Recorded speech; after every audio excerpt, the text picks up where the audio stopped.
When is the last time that you seriously took some time off? Especially if you're an entrepreneur, like a solopreneur or a freelancer. When is the last time you seriously took some time off? I'll say this. You deserve a break today. McDonald's got that slogan right. You deserve a break today. I want to talk about entrepreneurial freedom and the ability to take time off.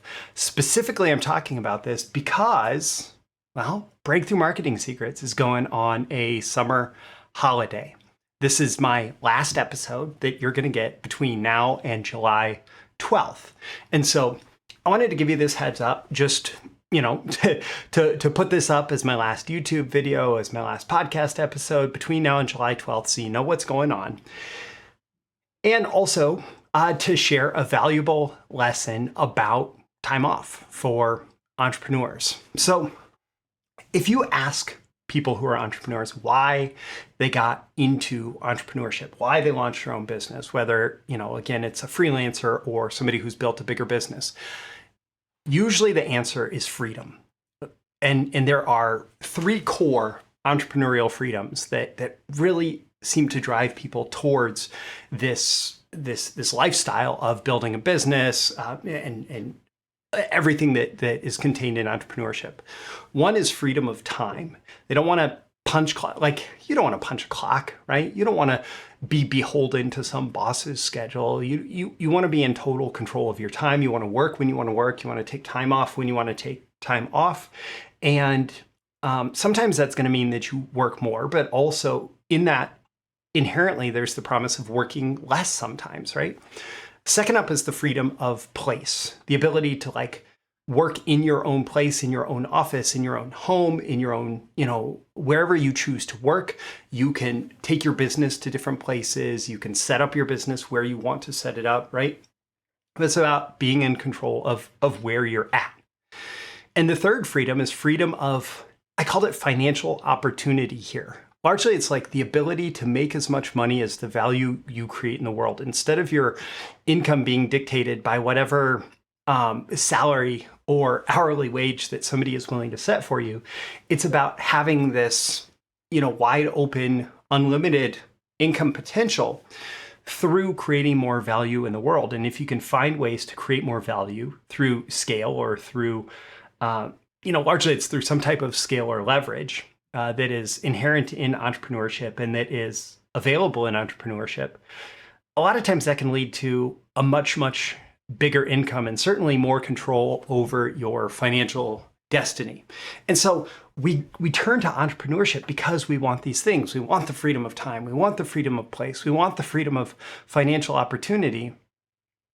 But in many cases, especially in the pursuit of financial opportunity, we forget about the freedom of time. And the harsh reality of entrepreneurial time freedom is that entrepreneurship often ends up being a 24/7 thing. Like, I know this is true for me.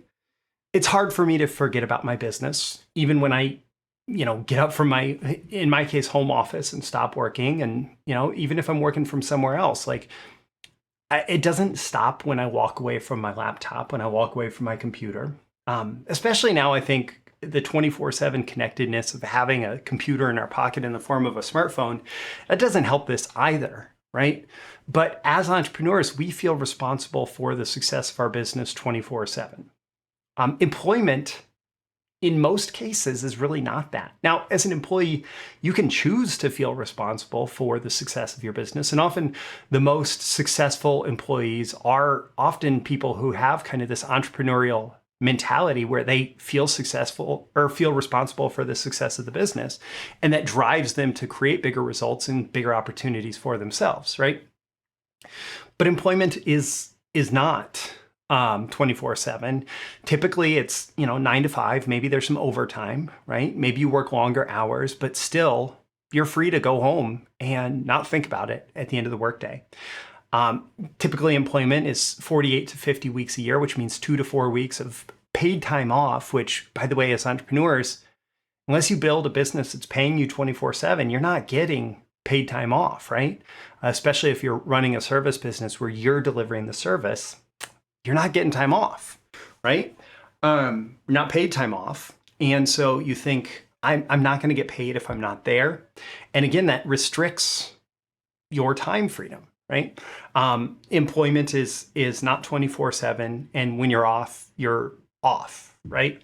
You have the ability to just check out, and it's somebody else's responsibility for the ongoing success of whatever business or organization that you work for. But here, as an entrepreneur, you can still own your time. It's just not built into the contract, because the entrepreneurial contract that we make with ourselves is we're going to create a successful business. Come hell or high water, whatever it takes, we're going to show up and we're going to make a successful business. And there's nothing about time in that contract, right? Unless you put it in there. And so it's about decision and intention and structure. And the cool thing about entrepreneurship is it can be whatever you decide you want it to be, whatever you intend to create and put the structures in place to support. That's what entrepreneurship becomes, right? So the last time I worked a full-time job was February 11th of 2010, and walked out of the office for the last time that day. And from that day forward, I have not worked a traditional full-time week since. In the summers, I split my schedule about 50-50 with my wife, who also runs her own business. She's a counseling psychologist with a private practice. We split schedules about 50-50. And we have the freedom to always have a parent home with the kids. When it's the school year, working a little bit more, both of us, and we have the freedom that one of us is going to drop them off at school and one of us is going to pick them up from school, and we're going to spend family time together, right? And so you can build these structures into your business. You just have to do it with intention. You have to build your business around your life, not the other way around, not building your life around your business, because this is a little bit different, but it's also the same. There's Parkinson's law that work expands to fill the time that you make available to it. And so if you say a project can be finished in 8 hours, then it's probably going to take 8 hours. If you say that same project has to be done in 2 hours and it's possible to finish it in 2 hours, you're going to get it done in 2 hours. And frankly, it might be better when you do it faster. The same thing, like if you let work expand to some unlimited time container, meaning it can fill 24/7, then it might fill 24/7. But if you say work has to fit within these parameters, within this time on my daily calendar, then you'll find a way to make it work. And so you need to create structures that give you time off. Now, I'm not perfect about this system, but I really like Dan Sullivan from Strategic Coach's idea of free days, focus days, and buffer days. A free day is supposed to be a day where you do not spend any time thinking about work, reading books for work, checking your email related to work. You're not supposed to touch your work email. You're not supposed to touch a book related to work, any of that. You're just supposed to have a free day. And if you build it into your schedule and create the systems and the structure to make it happen, you can have days like that. Then there's focus days. Focus days are like deep work. It's where you focus on the core value creation in your business, the heavy thinking, all of that. And then there's buffer days for more admin type tasks, like the tasks of running your business, the tasks of taking care of all the minutiae and administration, right?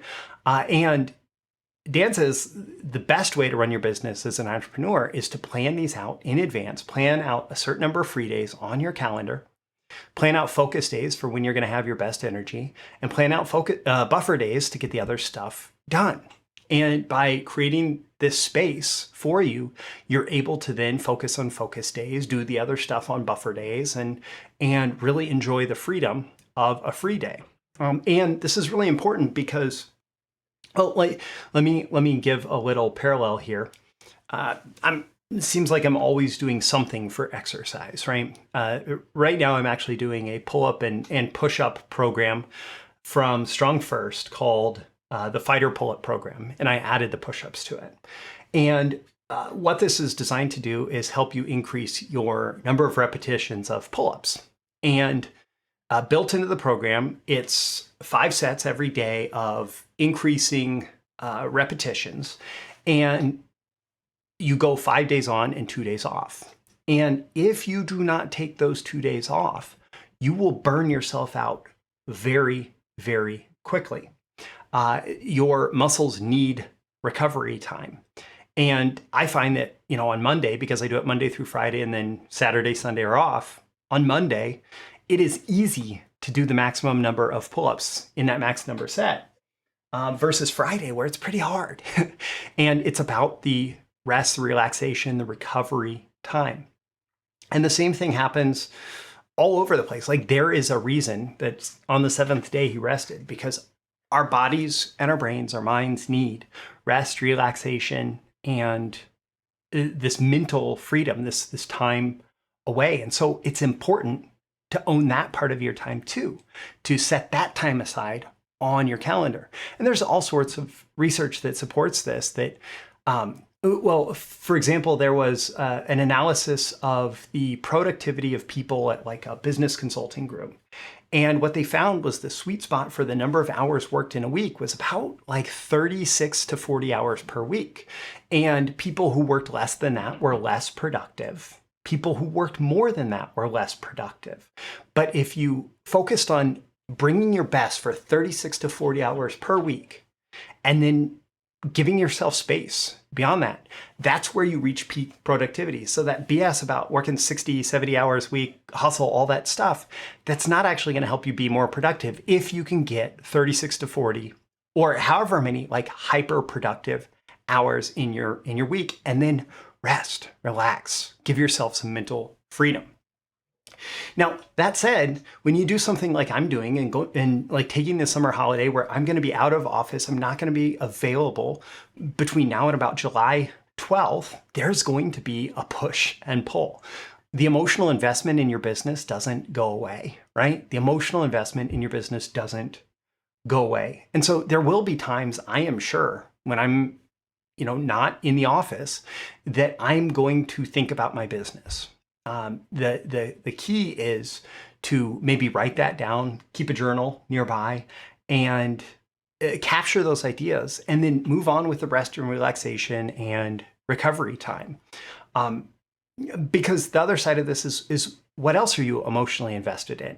I made the decision that my business was not going to be like full-time, consume my weeks, because I'm emotionally invested in my family and like time with my kids and stuff, and like being around and not being that entrepreneur parent who's just never there, right? Like that's not what I want to be. And so you have to think about all the things that you're emotionally invested in, and some of them can be work and some of them maybe shouldn't be, right? And then you structure your time to support those things that you are making important, those things that you have an emotional investment in. And so you can structure time like, I structured time on my calendar that I'm not going to be working. A structured time that I'm coming back and I'm going to work, right? And it's about carving out time off first, right? I've had this on my calendar actually for a very long time. It's about carving this time off first and then fitting things around it. My entire like training and promotional schedule for 2023 is actually based around this time off and other time off, right? And it was about putting the time off on the calendar first and then fitting the other things around it. And when you do that, even if there is a push and pull, when you're taking that time off, ultimately you're making the right decision and your business adapts to it, right? And so just finally, for those of you who are subscribers and those of you who are BTMSinsiders members, here's what you can expect while I'm out of office. Yeah, you can still sign up for BTMSinsiders training and still use all the training. It's all online. It's all automated. Pretty much all the account management stuff, I make it self-service, so none of that is gonna miss out. If you do send an email to me, you're probably gonna get an out of office reply. I might see the email, but I won't respond to it, not until I'm back. Any support emails will be answered by my assistant, Stephanie, who does help out and will be able to see this stuff, and she'll get notified when support emails come in. And she knows how to do the support, right? But any support emails are going to be answered by her, and anything that I'm needed for will be addressed based on when it's received. So like an example of this, if somebody's like, oh, I wanted to cancel my account and get a refund and whatever, and they send it like the day after I leave, okay, like maybe it sucks that I'm not immediately there to address that situation, right?